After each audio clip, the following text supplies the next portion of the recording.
তিনি শেষ কয়েকটি বাক্য বলে একবারে আর রফিক আলা মহান বন্ধুর সাথে সাক্ষাৎ, আল্লাহ রাব্বুল আলামিনের সাথে সাক্ষাতের প্রেরণা উজ্জীবিত হয়ে দিনকে বুলন্দ করে রবিউল আউয়াল মাসের 2 তারিখে মতান্তরে 12 তারিখে আরও বিভিন্ন মত আছে, সোমবারে তিনি দুনিয়া থেকে বিদায় হন। প্রিয় নবী সাল্লাল্লাহু আলাইহি সাল্লামের জন্ম থেকে ওয়াফাত পর্যন্ত তার সমগ্র জীবনের পুরো বৃত্তান্ত এক নজরে জানার চেষ্টা করব ইনশাআল্লাহ তাআলা। অর্থাৎ নবী আলাইহিস সালাতু ওয়াস সালামের জন্ম থেকে ওয়াফাত পর্যন্ত প্রতি বছরে কখন কি ঘটেছে, কখন কি কি চ্যালেঞ্জের মুখোমুখি তিনি হয়েছেন এবং কোন চ্যালেঞ্জ কিভাবে তিনি মোকাবেলা করেছেন, শুধু এক নজরে আমরা তার জীবনটাকে জানার চেষ্টা করব। যার বৃত্তান্ত বা বিস্তারিত জানবার জন্য অবশ্যই আমাদেরকে এক বা একাধিক সিরাত গ্রন্থ কিংবা কোনো সিরিজ সিরাত আলোচনা শুনতে হবে ইনশাআল্লাহ তাআলা। তার জন্মের সন সম্পর্কে নিশ্চয়ই আমরা জানি 571, মতান্তরে 570 খ্রিস্টাব্দ। এই সনে তিনি জন্মগ্রহণ করেছেন, যেই বছর হস্তি বাহিনী আক্রমণ চালানোর উদ্দেশ্যে ইয়েমেন থেকে এসেছিল মক্কায়, এবং আল্লাহ রাব্বুল আলামিন সূরা ফিলের মধ্যে যে সম্পর্কে বিস্তারিত আলোচনা করেছেন, সেই হস্তি বাহিনীর বছর অর্থাৎ আমাল ফিল যেটাকে বলা হয়, সেই বছর নবী করিম সাল্লাল্লাহু আলাইহি সাল্লাম জন্মগ্রহণ করেছেন এবং দুনিয়ার আলো তিনি দেখেছেন। জন্মের কয়েক মাস আগেই ভালোবাসার জন্মদাতা পিতা আল্লাহ রাব্বুল আলামিন তাকে দুনিয়া থেকে নিয়ে যান, মাতৃগর্ভেই তিনি বাবাকে হারান। এরপর যথারীতি বাবার পক্ষ থেকে দাদা অভিভাবক হয়ে তার নামকরণ করেন মুহাম্মদ সাল্লাল্লাহু আলাইহি ওয়াসাল্লাম। জন্মের পর অল্প সময়ের ব্যবধানেই তার জীবনে আরও বিপদ আসে, কিন্তু জন্মের পর তিনি প্রথম মায়ের দুধের পাশাপাশি যার দুধ পান করেছেন তিনি ছিলেন সুয়াইবা নামক একজন কৃতদাসী, যিনি আবুল আহাব, তার চাচা আবুল আহাবের যিনি কৃতদাসী ছিলেন, তার দুধ তিনি পান করেন। এরপর আল্লাহ রাব্বুল আলামিনের তরফ থেকে তার জন্য বড় পরীক্ষার বিষয় হলো শৈশবে তার মাকে তিনি হারান, এবং মাকে হারান বাবার মৃত্যুর পর। বাবার মৃত্যু হয়েছিল মক্কার বাইরে, সে বাবার কবর জিয়ারতের উদ্দেশ্যে মায়ের সাথে গিয়েছেন নবী করিম সাল্লাল্লাহু আলাইহি সাল্লাম, শিশু মুহাম্মদ সাল্লাল্লাহু আলাইহি সাল্লাম। সেই মদিনার কাছাকাছি এলাকায় ফেরার পথে আবওয়া নামক জায়গায় তার মায়ের মৃত্যু হয়, এবং মা আমেনা তাকে আবওয়া নামক জায়গায় দাফন করা হয়েছে। এখনও তার কবর সেখানে, মক্কা এবং মদিনার মধ্যবর্তী একটি জায়গা। সাথে কৃত দাসী ছিলেন, মাকে দাফন করে দাসীর সাথে শিশু মুহাম্মদ সাল্লাল্লাহু আলাইহি সাল্লাম মক্কায় ফিরে আসেন। অর্থাৎ বাবা মা দুজনকে তিনি শৈশবে হারিয়ে ফেলেন। আরবের মানুষের ঐতিহ্যবাহী ফ্যামিলিগুলোর, সম্ভ্রান্ত ফ্যামিলিগুলোর একটা নিয়ম ছিল যে তারা সন্তানের দুগ্ধ দানের জন্য এবং তাদেরকে গ্রামীণ কালচার, যেখানে কোনো প্রকার সংমিশ্রণ নাই, বিশেষ করে ভাষার কোনো সংমিশ্রণ নাই, সেই জায়গায় বাচ্চাকে পাঠানো হতো ছোটোবেলায়, যাতে করে সে সেটাকে রপ্ত করতে পারে। মক্কা যেহেতু হজের স্পট হওয়ার কারণে, কাবার কারণে বিভিন্ন দেশ থেকে মানুষ আসে, বিভিন্ন ভাষাভাষী আসে, আরবের বিভিন্ন প্রান্ত থেকে আসে। একেবারে পিওর মক্কাভাষীর যে ভাষা, সেই ভাষাটার মধ্যে কিছুটা সংমিশ্রণ এখানে ঘটবার শঙ্কা আছে, এই জন্য শিশুকে বাইরে পাঠানো হতো। সব মিলিয়ে শৈশবের একটা সময় হালিমা সাদিয়া রাদিয়াল্লাহু তাআলা আনহা তার দুধ মাঝে তার কাছে তিনি বড় হন, এবং দুধ পানের পরও আরও কিছুকাল তিনি সেখানে কাটান। বয়স যখন 4, তখন তার জীবনে বক্ষ বিদীর্ণের ঘটনা ঘটে। আপনারা যারা সিরাত পড়েছেন, সিরাত গ্রন্থ পাঠ করেছেন, আপনারা জানেন নবী সাল্লাল্লাহু আলাইহি সাল্লামের জীবনে 4 মতান্তরে 2 বার তার বক্ষ বিদীর্ণের ঘটনা ঘটেছে। বক্ষ বিদীর্ণ হলো ওপেন হার্ট সার্জারি।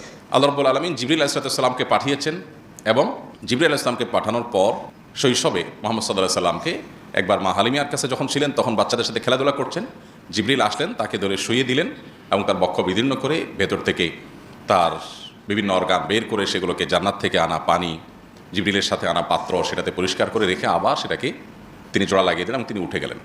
অলৌকিক একটা ঘটনা তার শৈশবে বারে 4 বার, কোনো ইতিহাসবিদদের মতে 2 বার সেটি ঘটেছে।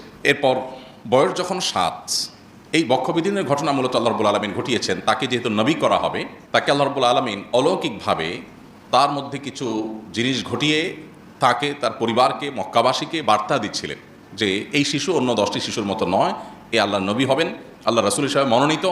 অতএব সেই জায়গা থেকে আল্লাহ তাআলা বার্তা দিতে চেয়েছেন। তার বাইরেও নবী করিম সাল্লাল্লাহু আলাইহি সাল্লামের ভেতরকার যে তার মানুষ হিসাবে আল্লাহ তাআলা তাকে যে সৃষ্টি করেছেন, সেটাকে অতি মানবীয় পর্যায়ে নেওয়ার জন্য এটা এক ধরনের অপারেশন এবং আল্লাহর পক্ষ থেকে একটা কুদরতি ব্যবস্থাপনা ছিল। বয়স যখন 7, মাহারা হয়ে এখন একমাত্র অভিভাবক, একমাত্র দেখাশোনা করার মানুষ আব্দুল মুত্তালিবের সাথে তিনি বসবাস করতেন। মাত্র 1 বছরের ব্যবধানে 8 বছর বয়স যখন, তখন দাদা আব্দুল মুত্তালিবের মৃত্যু হয়। বয়স যখন 12, 8 থেকে 12, এই পুরো সময়টা চাচা আবু তালেবের অধীনে তিনি বড় হন এবং আবু তালেব তার অভিভাবকত্ব করেন। চাচা আবু তালেবের সাথে 12 বছর বয়সে সিরিয়ায় ব্যবসায়িক সফর সঙ্গী হিসাবে চাচার সাথে যান। সেখানে পথে বুহাইরা নামক যে পাদ্রী, ধর্মযাজক, তিনি তাকে দেখে ভবিষ্যৎবাণী করেছিলেন যে এই শিশু ভবিষ্যতে নবী এবং রাসূল হিসাবে আবির্ভাব ঘটবে, এবং তার ভিতরে সেরকম কিছু আলামত তিনি দেখতে পেয়েছেন যেগুলো তার ধর্মগ্রন্থে ইনজিলে তিনি পাঠ করেছেন। তিনি খ্রিস্টান ধর্মের যাজক ছিলেন, যে আমাদের ধর্মগ্রন্থ বলছে একজন নবী আসবেন, তার এই আলামত থাকবে, শিশুর মধ্যে তা বিদ্যমান, এবং বেশ কিছু অলৌকিকতা তিনি দেখে ফেলেছেন। দেখে বলেছেন যে এই শিশুকে সাবধানতার সাথে রাখতে হবে, সে নবী এবং রাসূল হিসাবে আগমন করবে, আবির্ভাব হবে। বুহাইরা নামক এই পাদ্রির ভবিষ্যৎবাণী নিয়ে 12 বছর বয়সে নবী সাল্লাল্লাহু আলাইহি ওয়াসাল্লাম সিরিয়া থেকে মক্কায় ফিরে আসেন। এরপর তার বয়স যখন 14, 15 অথবা 20, তখন হরবুল ফুজার নামে ঐতিহাসিক একটা বড় যুদ্ধ হয়েছিল মক্কার অদূরেই। সেই হরবুল ফুজারে তিনি অংশগ্রহণ করেছেন তার চাচাদের সাথে, যদিও তিনি যুদ্ধ করেন নাই, যোদ্ধা ছিলেন না, যুদ্ধের বয়সও হয় নাই, শুধু চাচাদের সাথে গিয়েছিলেন এবং ফিরে এসেছিলেন। এটা তার জীবনের একটা অংশ। বয়স যখন 20 আনুমানিক, তখন তিনি মক্কাবাসীর ঐতিহাসিক হিলফুল ফুজুল নামক যে সংগঠন তৈরি করা হয়েছিল সেটার অংশ তিনি হয়েছেন, এবং ঐতিহাসিক হিলফুল ফুজুলের চুক্তিতে তিনি অংশগ্রহণ করেছেন, তার সঙ্গে তিনি যুক্ত হয়েছেন। হিলফুল ফুজুল সম্পর্কে আমরা নিশ্চয়ই জানি যে মক্কায় বাহির থেকে আসা, হজ এবং ওমরার উদ্দেশ্যে আসা আল্লাহর ঘরের মেহমান যারা আসতো, তাদেরকে মক্কায় কোনো দুষ্ট লোক যেন কোনোভাবে ক্ষতিগ্রস্ত না করতে পারে, কেউ যেন তাদেরকে ধোঁকা দিতে না পারে, সেজন্য সে সমস্ত মানুষদের অধিকার আদায়ের জন্য, অধিকার সংরক্ষণের জন্য হিলফুল ফুজুল নামে এই ঐতিহাসিক একটা সামাজিক চুক্তি হয়, একটি সংগঠন হয়। সেই হিলফুল ফুজুলের ঐতিহাসিক সামাজিক চুক্তিতে নবী সাল্লাল্লাহু আলাইহি সাল্লাম সংযুক্ত হন এবং তার সাথে সম্পৃক্ত হয়ে তিনি মক্কাবাসীর একটি মহৎ এবং ভালো কাজে সামিল হন। অথচ তার বয়স ছিল মাত্র তখন 20, যে বয়সে তিনি আসলে এ ধরনের গুরুগম্ভীর কাজে সংযুক্ত হওয়া তখনকার সমাজ বাস্তবতা অন্তত চিন্তাও করা যেত না। এরপর তার বয়স যখন 25 হয়, তখন তার জীবনে প্রথম বিবাহ বন্ধনে তিনি আবদ্ধ হন মা খাদিজা রাদিয়াল্লাহু তাআলা আনহার সাথে। মা খাদিজা রাদিয়াল্লাহু আনহার সাথে তার সংসার চলছিল, এবং বয়স যখন 35 হয়, তখন তার বংশের নেতৃবৃন্দের উদ্যোগে যখন কাবাঘর নির্মাণ করার পর কাবাঘরের যে কালো পাথর, হাজরে আসওয়াদ পাথর, সেটা স্থাপন করা নিয়ে মক্কাবাসী কুরাইশের লোকেরা তারা যখন বিবাদে লিপ্ত হয়েছিল, তখন তিনি সবাইকে অদ্ভুত এবং অকল্পনীয় একটা আইডিয়া দিয়েছেন, যাতে পুরো সমাজের পুরো বিবাদ বিতণ্ডা থেমে গিয়েছিল। তিনি বলেছিলেন, তোমরা কে কাবাঘরের এই পাথর স্থাপন করবে, এই গৌরব কে অর্জন করবে, কে ইতিহাসের অংশ হবে, এটা নিয়ে তোমরা গণ্ডগোল ফাসাদে লিপ্ত হচ্ছ। আমি তোমাদেরকে একটা আইডিয়া দিচ্ছি, তাতে তোমাদের গণ্ডগোল থাকবে না। আর সেটি হলো, একটা বড় চাদরের মাঝে পাথরটা রাখো, এরপরে চাদরটা সবাই মিলে তোমরা ধরে চাদরটা ধরে সবাই মিলে উত্তোলন করো, তাতে করে সব গোত্রের প্রধানরা তোমরা শরিক হলে এখানে এককভাবে কারো ক্রেডিট থাকলো না। এরপর নবী সাল্লাল্লাহু আলাইহি ওয়াসাল্লাম সেটাকে স্থাপন করে দিলেন, যে স্থাপন তোমরাই করেছো, আমি তোমাদের সহযোগিতা করেছি। তো এর মাধ্যমে তিনি সামাজিক বিবাদ বিতণ্ডা এটা দূর করবার জন্য ঐতিহাসিক উদ্যোগ নিয়েছিলেন। বয়স যখন 39, ততদিনে তিনি মক্কার মানুষদের কাছ থেকে আল আমিন উপাধিতে ভূষিত হয়েছেন। তার সততা, সত্যবাদিতা, আমানতদারিতা, এগুলোর কারণে ব্যাপকভাবে জনশ্রুতি হয়েছে এবং সবার কাছে প্রতিষ্ঠিত হয়ে গেছে তিনি আল আমিন হিসেবে। বয়স যখন 40, তখন তিনি নবুয়তের দায়িত্ব অফিসিয়ালি আল্লাহ তাআলার পক্ষ থেকে পাঠানো জিবরিলের কাছ থেকে বুঝে পান, এবং এরপর সূরা আলাকের 5টি আয়াত, ইকরা বিসমি রাব্বিকাল্লাযী খালাক, এখান থেকে নিয়ে 5টি আয়াত সর্বপ্রথম কোরআনের নাজিল হয়, এবং তার জীবনের নতুন যাত্রা শুরু হয়। নবুয়তের দায়িত্ব বুঝে পাওয়ার পর এখন তাবলীগুর রিসালা বা নবুয়তের দাওয়াত দেওয়া আল্লাহর পক্ষ থেকে, এটা তার উপরে আবশ্যক হয়। এরপর, এবং এই ঘটনা নবুয়ত প্রাপ্তির এই ঘটনা 17ই রমাদান অথবা 8ই রবিউল আউয়াল, দুটি মত পাওয়া যায়, আরও মত রয়েছে মতান্তরে। এই 2 তারিখের কোনো একটা তারিখে প্রসিদ্ধ মত অনুযায়ী তিনি এই দায়িত্ব বুঝে পান। বয়স যখন তার 42 থেকে 43, এই পুরো সময়টা 41, 42, 43, এই পুরো সময়টা তিনি গোপনে ইসলামের দাওয়াত দেন। কারণ আল্লাহ তাআলা তাকে নির্দেশ করেছেন যে প্রকাশ্যে ইসলামের দাওয়াত দেওয়া যাবে না, গোপনে ইসলামের দাওয়াত দিতে হবে। কেন? কারণ হঠাৎ করে মক্কার মানুষজন এই দাওয়াত, তাওহীদের দাওয়াত গ্রহণ করা তাদের জন্য কঠিন হবে, সেজন্য তাদেরকে গোপন ইসলামের দাওয়াত নবী সাল্লাল্লাহু আলাইহি ওয়াসাল্লামকে দেওয়া নির্দেশ করা হলো। তিনি গোপন ইসলামের দাওয়াত দিলেন। সর্বপ্রথম ইসলাম গ্রহণ করলেন মেয়েদের মধ্যে তার স্ত্রী খাদিজা রাদিয়াল্লাহু তাআলা আনহা, এবং সবার মধ্যে তিনি প্রথম, অর্থাৎ পৃথিবীর ইতিহাসে প্রথম ইসলাম গ্রহণ কোনো পুরুষ করেননি। সর্বপ্রথম ইসলাম গ্রহণ করেছেন একজন নারী। ইসলামের জন্য সর্বপ্রথম জীবন দিয়েছেন যিনি, তিনিও একজন নারী। আল্লাহ তাআলা এইভাবে নারীকে বিভিন্নভাবে সম্মানিত করেছেন ইসলামের মাধ্যমে। এরপর যুবকদের মধ্যে ইসলাম গ্রহণ করেছেন সবার আগে আলী রাদিয়াল্লাহু তাআলা আনহু, আর বয়স্কদের মধ্যে, সিনিয়রদের মধ্যে ইসলাম গ্রহণ করেছেন সবার আগে আবু বকর রাদিয়াল্লাহু তাআলা আনহু। এরপর 3 বছর যখন গোপনে ইসলামের দাওয়াত চলছিল, খুব সীমিত সংখ্যক, হাতে গোনা কয়েকজন মানুষ ইসলাম গ্রহণ করেছেন। তার 3 বছর পর, অর্থাৎ বয়স যখন তার 44, তখন থেকে আল্লাহর পক্ষ থেকে প্রকাশ্যে ইসলামের দাওয়াত দেওয়ার নির্দেশ আসলো। তখন তিনি প্রকাশ্যে ইসলামের দাওয়াত দেওয়া শুরু করলেন। তার প্রকাশ্যে ইসলামের দাওয়াত দেওয়ার প্রথম দিনে, প্রথম প্রহরেই তিনি শারীরিকভাবে আক্রমণের শিকার হন। আল্লাহ তাআলা কোরআনে কারিমে যখন আয়াত নাজিল করেছেন, ওয়াংজির আশিরাতাকাল আকরাবিন, আপনি আপনার নিকটাত্মীয় বংশের লোকদের সবাইকে সতর্ক করুন। তখন নবী করিম সাল্লাল্লাহু আলাইহি ওয়াসাল্লাম সাফা পাহাড়ের চূড়ায় উঠে সবাইকে আহ্বান করেন, সবাইকে ডাকেন এবং বলেন যে আমি পাহাড়ের উপরে আছি, তোমরা নিচে আছো। সবাইকে আগে ডেকে সমবেত করেন যে সবাই একটু একসাথে হও, অত্যন্ত গুরুত্বপূর্ণ একটা ইনফরমেশন তোমাদের জন্য আছে। সবাই দৌড়ে আসলো তার ডাক শুনে, কারণ ইতিপূর্বে তিনি কখনো এইভাবে ডাকেননি। সবাই গোত্রপ্রধানরা, নেতৃবৃন্দরা সবাই আসছে সমাজে। তিনি সবাইকে বললেন, আমি যে পাহাড়ের চূড়ায় আছি এখান থেকে আমি অনেক দূরে দেখতে পাচ্ছি, তোমরা নিচে আছো, তোমরা দেখতে পাচ্ছ না। এখন আমি যদি তোমাদেরকে বলি যে দূরে আমি যে দেখতে পাচ্ছি সেখানে শত্রু বাহিনী সশস্ত্র হয়ে তারা আসছে তোমাদের মক্কা আক্রমণ করবার জন্য, তোমরা কি আমাকে বিশ্বাস করবে? সবাই সমস্যা বলল, হ্যাঁ, জীবনে তুমি মিথ্যা বলনি আমাদের কাছে কখনো, তোমাকে আল আমিন আমরাই উপাধি দিয়েছিলাম, এই পদক আমরাই দিয়েছিলাম সবাই মিলে, অতএব তুমি যদি বলো ডেফিনেটলি তুমি দেখেই বলবে তুমি তো মিথ্যা বলো না, সো আমরা বিশ্বাস করবো ডেফিনেটলি। তখন তিনি বললেন, তারপরে পদক্ষেপ কী হবে তোমাদের? সবাই বললেন, এরপরে পদক্ষেপ হবে আমরা এই শত্রুদের মোকাবেলার জন্য সবাই ঝাঁপিয়ে পড়ব। নবী করিম সাল্লাল্লাহু আলাইহি ওয়াসাল্লাম তখন তাদেরকে বললেন, আমি উপমাটা দিয়েছি একটা কথা বোঝাবার জন্য, সেটা হলো আল্লাহ তাআলা আমাকে জান্নাত জাহান্নাম পর্যন্ত দেখবার সুযোগ করে দিয়েছেন। ওহির মাধ্যমে আমার কাছে আল্লাহ তাআলা স্পষ্ট করে দিয়েছেন, উপস্থাপন করে দিয়েছেন জান্নাত জাহান্নাম আখিরাতের সব স্তরগুলো আমি দেখতে পাচ্ছি। আমি যেটা প্রত্যক্ষ করছি, আমি যেটা জানছি ওহির মাধ্যমে, সে বিষয়ে আমি তোমাদেরকে সতর্ক করছি, তোমরা সে জাহান্নাম থেকে বাঁচার জন্য প্রস্তুতি গ্রহণ করো। এই যে তার অভিনব বুদ্ধিদীপ্ত হিকমাপূর্ণ দাওয়া, এটা তার প্রকাশ্যে দাওয়াতের সূচনা। এর সাথে সাথে আবু লাহাব তাকে লক্ষ্য করে বলল, তাব্বান লাকা সাইরাল ইয়াউম আলিহাযা জামাআতানা, তোমার সারাটা দিন ধ্বংস হোক, তুমি কি এই কথা বলার জন্য আমাদেরকে একসাথ করছো? আমরা তো মনে করছি কোনো ডাকাত পড়েছে, বিপদ হয়েছে। এবং আবু লাহাব যে তাব্বান লাকা সাইরাল ইয়াউম বলেছেন, আরবিতে কেউ কাউকে তাব্বুন বলা এটা খুব জঘন্য কথা হিসাবে ধরা হয়, খুব বড় ধরনের আপনার শব্দ বোমা হিসাবে ধরা হয়। তাব্বান লাক, তুমি ধ্বংস হও, এরকম বদদোয়া। তো নবীজিকে যখন সে বলেছে তাব্বান লাক সাইরাল ইয়াউম, তোমার সারাদিন ধ্বংস হোক, এটা নবীজির জন্য অপমানকর ছিল। আল্লাহ রাব্বুল আলামিন তার জবাবে সূরা তাব্বাত ইয়াদা নাজিল করে সেখানে আল্লাহ তাআলা বলেছেন, তাব্বাত ইয়াদা আবি লাহাবিন ওয়া তাব, যে আবু লাহাব দুই হাত তুলে আমার নবীকে তাব্বান লাক বলছে, মোহাম্মদ তোমার সারাদিন ধ্বংস হোক এই কথা বলছে, ওর দুই হাত ধ্বংস হবে, সে নিজে ধ্বংস হবে এবং তার স্ত্রী যে তার এই অপকর্মের সহযাত্রী এবং সহযোগী, সেও ধ্বংস হবে। সূরা তাব্বাত ইয়াদার মাধ্যমে কিয়ামত পর্যন্ত মিলিয়ন মিলিয়ন মুসলমানরা, কোটি কোটি মুসলমানরা আবু লাহাবের নবীকে ওই কষ্ট দেওয়ার একটি বাক্যের জবাব দিয়ে যাবে। এটা হলো নবী সাল্লাল্লাহু আলাইহি ওয়াসাল্লামের মর্যাদা আল্লাহর কাছে, যে কোরআন অংশ আল্লাহ তাআলা আল্লাহকে গালি দেওয়ার বহু ঘটনা আছে, যে বহু মানুষ আল্লাহকে গালি দিয়েছে, কিন্তু তাদের প্রতিকারে বা তাদের শাস্তি স্বরূপ এরকম কোনো ব্যবস্থা আপনি কোরআনে পাবেন না। কিন্তু নবী সাল্লাল্লাহু আলাইহি ওয়াসাল্লামকে গালি দিয়েছে, আল্লাহ তাআলা সহ্য করেন না। খোদ আল্লাহকে গালি দিয়েছেন, আল্লাহ সেগুলো কিয়ামতে হয়তো শাস্তি দিবেন, দুনিয়াতে অনেককে হয়তো আল্লাহ ছাড় দিয়েছেন, কিন্তু নবী সাল্লাল্লাহু আলাইহি ওয়াসাল্লামকে কেউ গালি দিয়েছে, চূড়ান্ত পরিণতি তাকে বরণ করেই তারপর দুনিয়া থেকে যেতে হয়েছে। যাই হোক, তো নবী করিম সাল্লাল্লাহু আলাইহি ওয়াসাল্লাম 44 বছর বয়সে যখন প্রকাশ ইসলামের দাওয়াত শুরু করেছেন, তার পরপরই 45 বছর বয়স যখন তার নবুয়তের ৫ম বছর যেটি, সে বছর জাফর রাদিয়াল্লাহু তাআলা আনহু ইসলাম গ্রহণ করেছেন। এবং তখন মক্কার প্রকাশ্যে ইসলাম প্রচারের পর থেকে বিশেষ করে নির্যাতনের মাত্রা বেড়ে গেল এবং যারা ইসলাম গ্রহণ করেছে দুর্বল, বেলাল রাদিয়াল্লাহু তাআলা সহ সাহাবীদের প্রতি নির্মম নির্যাতন শুরু হয়ে গেল।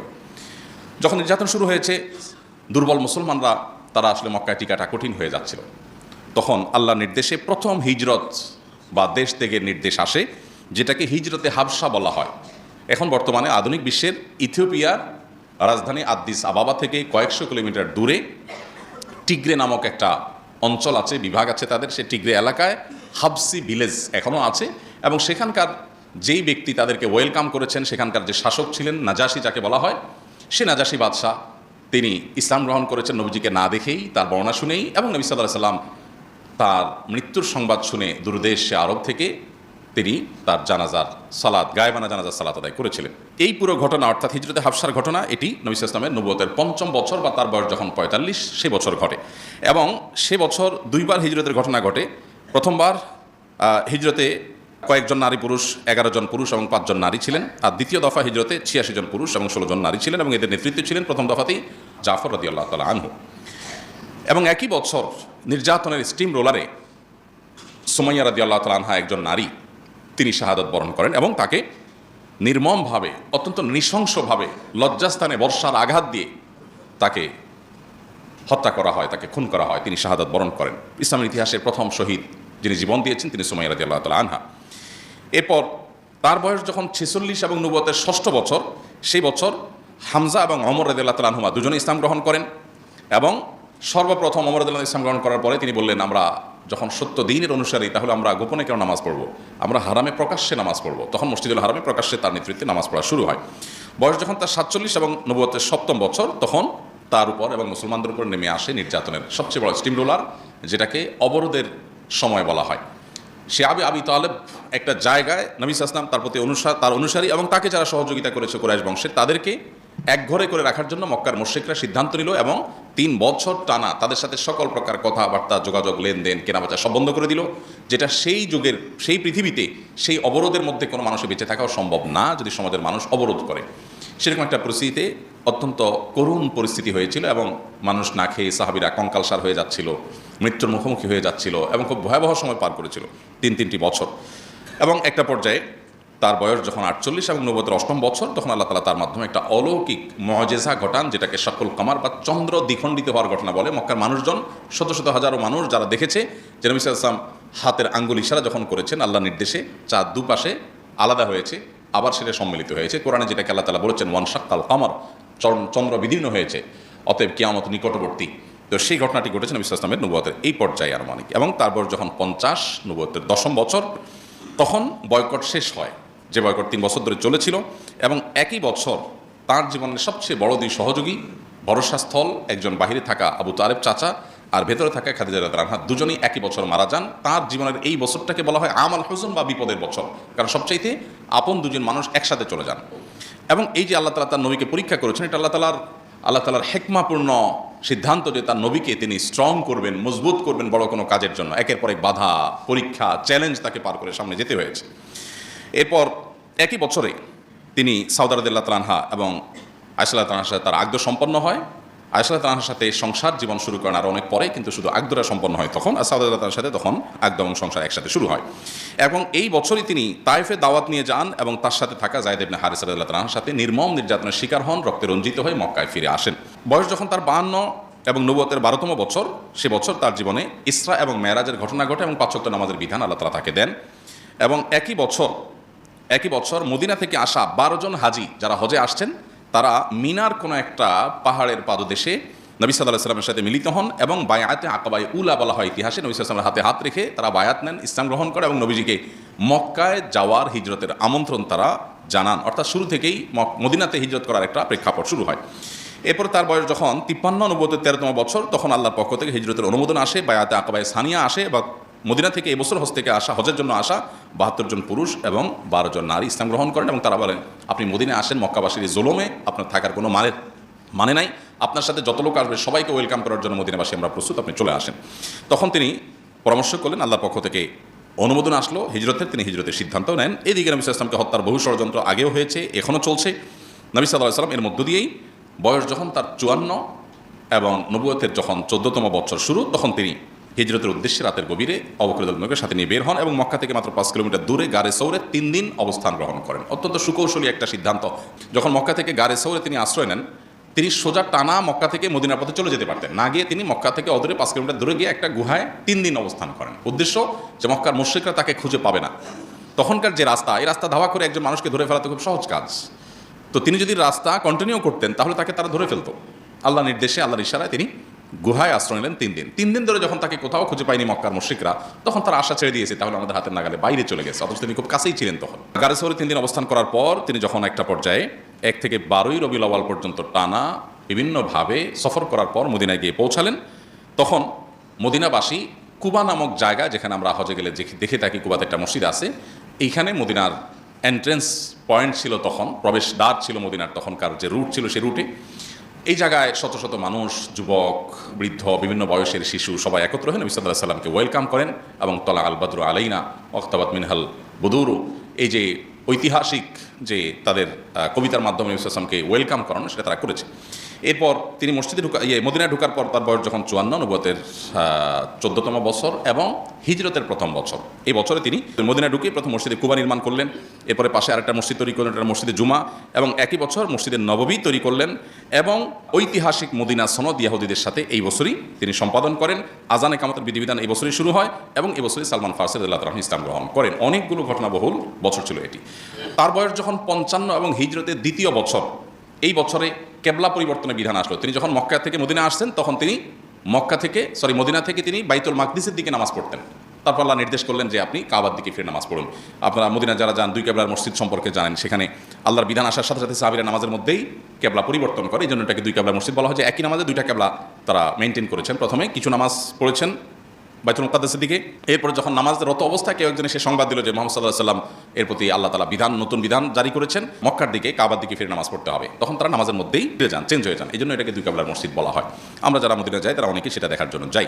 এই ঘটনা ঘটে শাবান মাসে নবী সাল্লাল্লাহু আলাইহি ওয়াসাল্লামের হিজরতের দ্বিতীয় বছর, এবং তার বয়স যখন 55, নবুয়তের বয়স যখন 15। এরপর একই বছর 17 রমাদান ইসলামের ইতিহাসের প্রথম বড় সম্মুখ সমর বদর যুদ্ধ সংগঠিত হয়েছে, এবং প্রথম বড় বিশাল বিজয় অলৌকিকভাবে 313 জন মানুষ অনেকটা অস্ত্রশস্ত্র ছাড়াই পুরো বিশাল বড় শক্তি পরাশক্তির বিরুদ্ধে আল্লাহ তাআলা তাদেরকে অলৌকিক বিজয় দিয়েছে। এটা হলো মুসলমানদের অগ্রযাত্রার জন্য অনেক বড় একটা প্রেরণা ছিল আল্লাহর তরফ থেকে। এই বছরই অর্থাৎ দ্বিতীয় হিজরিতেই রমজানের রোজা ফরজ করা হয়েছে, এবং এই বছরই সর্বপ্রথম ঈদুল ফিতর আদায় করেছেন, ঈদুল আজহা আদায় করেছেন মুসলমানরা। এবং এই বছরই অনেকগুলো বিধিবিধান নাজিল হয়েছে, যেমন কোরবানির বিধান নাজিল হয়েছে, তারপরে ফিতরার বিধান নাজিল হয়েছে, জাকাতের বিধান নাজিল হয়েছে, এবং এবছরই ফাতিমা রাদিয়াল্লাহু তাআলা আনহার সাথে আলী রাদিয়াল্লাহু তাআলা আনহুর বিবাহ সম্পাদন হয়। নবুয়তের বয়স যখন 56, নবী সাল্লাল্লাহু আলাইহি ওয়াসাল্লামের বয়স যখন 56, নবুয়তের বয়স যখন 16, এবং হিজরতের তৃতীয় বর্ষ যখন, সে বছর নবী সাল্লাল্লাহু আলাইহি ওয়াসাল্লামের সামনে আসে উহুদের যুদ্ধ। 7ই শাওয়াল উহুদের যুদ্ধ সংগঠিত হয়। সেখানে 70 জন সাহাবী শাহাদাত বরণ করেন। হানজালা রাদিয়াল্লাহু তাআলা আনহু, হামজা রাদিয়াল্লাহু তাআলা আনহু, প্রসিদ্ধ সাহাবীদেরকে নবী সাল্লাল্লাহু আলাইহি ওয়াসাল্লাম হারান, এবং স্বয়ং নবী সাল্লাল্লাহু আলাইহি ওয়াসাল্লামের দাঁত ভেঙে তিনি রক্তাক্ত হন, এবং তার কয়েক জায়গায় ইনজুরি হয়। তিনি মারা গেছেন মর্মে কাফেররা প্রপাগান্ডা ছড়িয়েছিল, আল্লাহ তাআলা তাকে হেফাজত করেছেন। এবং নবী সাল্লাল্লাহু আলাইহি ওয়াসাল্লাম একটা কথা থেকে সামান্য একটু সরে যাওয়ার কারণে কঠিন পরিণতির মুখোমুখি তখন সাহাবীদেরকে হতে হয়েছে, যেটা আমাদের জন্য বিরাট শিক্ষা, যে তার কথার বাইরে গেলে আমাদের জন্য অকল্যাণ নিশ্চিত আছে। একই বছর অনেকগুলো বিধিবিধান নাজিল হয়েছে। এর ভিতরে মেয়েদেরকে পর্দার বিধান এই বছর নাজিল হয়েছে। তার আগ পর্যন্ত মেয়েরা ছেলেদের সাথে পর্দা করার বিধান ছিল না। এই বছর সর্বপ্রথম পর্দার বিধান নাজিল হয়, এবং এই বছরই সুদ এবং মদ এই দুটিকে হারাম ঘোষণা করা হয়। মদের বিধান যখন হারাম ঘোষণা করা হয়, চিন্তা করার বিষয় যে সাহাবীরা বা যে মক্কার মদিনার মানুষেরা, মদ হালাল ছিল, নিষিদ্ধ ছিল না, সবাই পান করতো, দিলেন, হারাম করলেন। মদের যে ভাঁড়গুলো ছিল এগুলো সব রাস্তায় ছুঁড়ে ছুঁড়ে সাহাবীরা ফেলছিলেন, এবং মদের স্রোত রীতিমতো বহমান হয়েছিল। এই পরিস্থিতিতে সাহাবা ইকরামের আনুগত্যের একটা দারুণ দৃষ্টান্ত স্থাপিত হয়। এটা ছিল তৃতীয় হিজরির ঘটনা। এরপরে চতুর্থ হিজরিতে তার বয়স যখন 57, নবুয়তের বয়স যখন 17, সেই বছর বড় যে ঘটনা ঘটে সেটা হলো ইহুদিরা যাদের সাথে মদিনা সনদের চুক্তি হয়েছে যে এই রাষ্ট্রকে আমরা সবাই মিলে সেভ করব, আমরা উভয় মিলেমিশে বসবাস করব, এই ভূমিতে তুমি তোমার ধর্ম পালন করবে, আমি ধর্ম পালন করব, তখন তারা বিশ্বাসঘাতকতা করে, এবং বনু নাজিরের বিশ্বাসঘাতকতার কারণে তাদেরকে মদিনা থেকে বের করে দেওয়া হয়, বিশ্বাস ভঙ্গের কারণে, চুক্তি ভঙ্গের কারণে। এবং একই বছরে গজওয়াত যাতুর রিকা সেটাই সংগঠিত হয়, এবং একই বছরে আরও অনেকগুলো ঘটনা ঘটে। এরপরে বয়স যখন তার 58, এবং নবুয়তের বয়স যখন 18, এবং হিজরতের বয়স যখন 5, পঞ্চম হিজরিতে খন্দকের যুদ্ধ গঠিত হয়। খন্দকের যুদ্ধে 1000 সাহাবী প্রায় অংশগ্রহণ করেন, এবং তারা সাকুল্যে প্রায় 4.5 কিলোমিটার এলাকা মদিনার চারপাশে তারা পরীক্ষা খনন করেন, এবং সেই পরীক্ষা 5 মিটার গভীর ছিল। এই পুরো পরীক্ষা তারা অনেকটা ক্ষুধার্ত অবস্থাতে খনন করে মক্কা থেকে আসা শত্রুপক্ষ যারা মদিনাকে শেষ করতে চেয়েছে, মুসলমানদের শেষ করতে চেয়েছে, তাদেরকে তারা প্রতিহত করেন, এবং পুরো আইডিয়াটা দিয়েছিলেন পারস্য থেকে আসা সালমান ফারসি রাদিয়াল্লাহু তাআলা আনহু। এরপর এই বছরই নবী করিম সাল্লাল্লাহু আলাইহি ওয়াসাল্লামের জীবনে অনেকগুলো ঘটনা ঘটে, যেমন বনুল মুস্তালিকের ঘটনা ঘটে, যেখানে মা আয়েশা রাদিয়াল্লাহু তাআলা আনহার চরিত্র নিয়ে মুনাফিকরা কালিমা তোলে, দু একজন সরল মনা মুসলমানও সেখানে যোগ দিয়ে ফেলে। আল্লাহ তাআলা পরে আয়াত নাজিল করে তার চরিত্রের পুত্র পবিত্রতার কথা আমাদেরকে জানান দেন, ঐতিহাসিকভাবে যেটাকে ইফকের ঘটনা বলা হয়। এই বছরই তায়াম্মুমের বিধান নাজিল হয়, এবং এই বছরই ইহুদিদের আরেকটা গোত্র বনু কুরাইজা তাদের গাদ্দারির কারণে, তাদের বিশ্বাসঘাতকতা এবং রাষ্ট্রদ্রোহের কারণে, ওই যে চুক্তি ছিল চুক্তি ভঙ্গ করে মুসলমানদের বিরুদ্ধে ষড়যন্ত্র লিপ্ত হওয়ার কারণে তাদেরকে শাস্তি দেওয়া হয়, করুণ শাস্তি। এর পরের বছর হিজরি 6ষ্ঠ বছরে নবী সাল্লাল্লাহু আলাইহি ওয়াসাল্লামের বয়স যখন 59, এবং তার নবুয়তের বয়স যখন 19, সেই বছরের যে ঘটনাগুলো সেগুলোর মধ্যে থেকে ছিল ঐতিহাসিক হুদাইবিয়ার চুক্তি। নবী সাল্লাল্লাহু আলাইহি ওয়াসাল্লাম স্বপ্নে দেখেছেন তিনি ওমরা করছেন, 1400 সাহাবীকে সাথে নিয়ে রওনা দিলেন অনেকটা অস্ত্রশস্ত্র ছাড়া ওমরার উদ্দেশ্যে ইহরাম পরে। কিন্তু হুদাইবিয়া নামক জায়গায় যাওয়ার পরে মক্কার মুশরিকরা বাধা দিল যে আমরা ঢুকতে দিব না। তারা জানালেন আমরা তো যুদ্ধ করতে আসিনি, আমরা ওমরা করে আবার ব্যাক করব। তারা বললেন আমরা ঢুকতে দিব না। নবী সাল্লাল্লাহু আলাইহি ওয়াসাল্লাম বাড়াবাড়ি না করে তাদের সাথে ঐতিহাসিক চুক্তি করলেন, যেটার নাম হুদাইবিয়া চুক্তি। যে চুক্তি বাহ্যিকভাবে মনে হয় সব মুসলমানদের বিরুদ্ধে, কিন্তু এই চুক্তি মুসলমানদেরকে মূলত অগ্রগতির দিকে নিয়ে গিয়েছিল। এই ঐতিহাসিক হুদাইবিয়া চুক্তি 10 বছরের জন্য সংগঠিত হয়েছিল, এবং এটি হয়েছিল পহেলা জিলকয়দা 6 হিজরিতে। এবং এই বছরের পর থেকে নবী সাল্লাল্লাহু আলাইহি ওয়াসাল্লাম বিভিন্ন রাজা বাদশাদের কাছে, যেমন হেরাক্লিয়াস, খসরু, তারপরে মুকাওকিস, বড় বড় যে সমস্ত শাসকরা পৃথিবী, তাদের কাছে চিঠি লিখে ইসলামের দাওয়াত তাদেরকে দিয়েছেন। তাদের কেউ গ্রহণ করেছে, আর কেউ হঠকারিতা করেছে। যারা হঠকারিতা করেছে তাদেরকে নির্মম পরিণতির মুখোমুখি আল্লাহ করেছেন। তারপর যখন 60, নবুয়তের বয়স যখন 7, তখন তিনি ঐতিহাসিক খায়বার বিজয় করেছেন, ইহুদিদের বিশাল বড় দুর্গের এলাকা।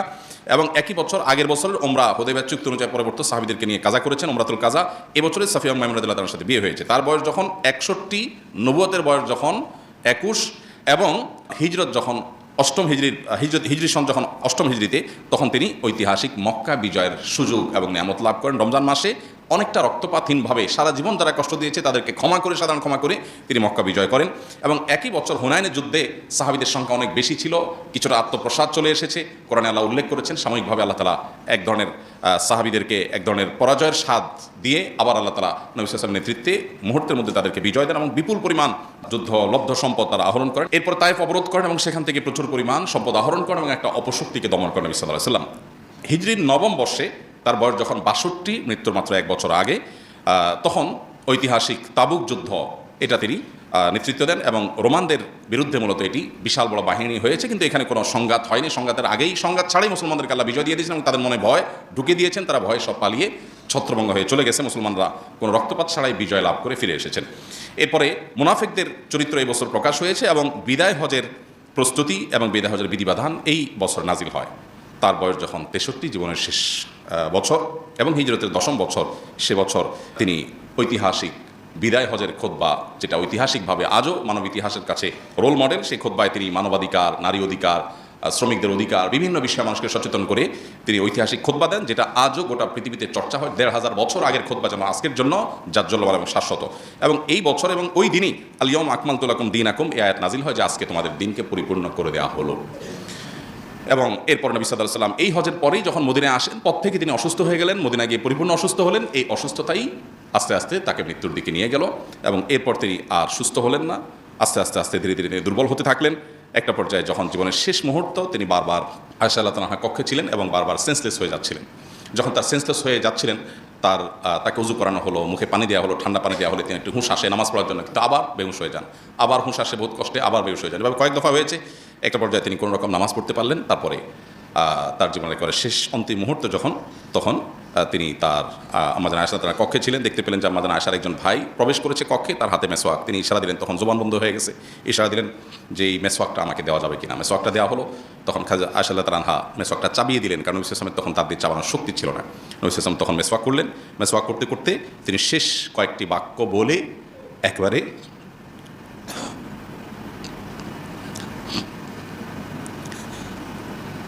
আর রফিক আলা, মহান বন্ধুর সাথে সাক্ষাৎ, আল্লাহ রাব্বুল আলামিনের সাথে সাক্ষাতের প্রেরণায় উজ্জীবিত হয়ে দিনকে বুলন্দ করে রবিউল আউয়াল মাসের 2 তারিখে মতান্তরে 12 তারিখে, আরও বিভিন্ন মত আছে, সোমবারে তিনি দুনিয়া থেকে বিদায় হন। সাল্লাল্লাহু আলাইহি ওয়াসাল্লাম। আল্লাহ তাআলা আমাদেরকে তার জীবন বৃত্তান্ত থেকে শিক্ষা গ্রহণ করার তৌফিক দান করুন। আমাদেরকে তার জীবন দর্শনকে পরিপূর্ণভাবে অনুসরণ করার তৌফিক দান করুন। তার জীবনে আমাদের জন্য যে অনুপম আদর্শ রয়েছে, বারবার কোরআনে আমাদেরকে সাবধান করা হয়েছে, আমাদের মুক্তির একমাত্র পথ তার অনুসরণ, অনুকরণ, এছাড়া কোনো পথ আমাদের সামনে খোলা নেই।